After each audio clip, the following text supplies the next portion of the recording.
አሜሪካ በኢራን ላይ ወታደራዊ እርምጃ መውሰድ መጀመሯ ለዓለም ትልቅ ስጋት ነው ሲል የተባበሩት መንግስታት ድርጅት አስታወቀ። አሜሪካ በኢራን ላይ ኒውክሌር ማብያ ተቋማት ላይ ወታደራዊ እርምጃ መውሰድ መጀመሯ ለዓለም ሰላምና ጸጥታ ቀጥተኛ ስጋት የሚፈጥር መሆኑን የተባበሩት መንግስታት ድርጅት ዋና ጸሐፊ አንቶኒዮ ጉተሬዝ አሳሰቡ። የአሜሪካው ፕሬዝዳንት ዶናልድ ትራምፕ እስራኤልን በማገዝ በኢራን ወታደራዊ እርምጃ ለመውሰድ በሁለት ሳምንታት ውስጥ ውሳኔያችንን አሳውቃለሁ ብሎ ነበር።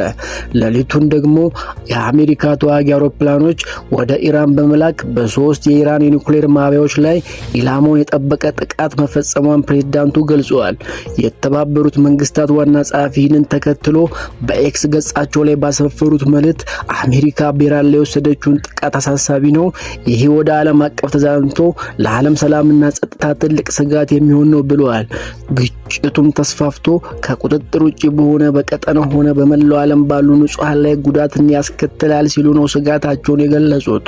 ሁሉም የተባበሩት መንግስታት አባል ሀገራት የድርጅቱን ቻርተርና ዓለም አቀፍ ሕግን እንዲያከብሩ ጠይቀው በግጭቱ ላይ ቤንዚን በመርጨት እንዲባባስ ከማድረግ እንዲቆጠቡም ጥሪ አቅርበዋል።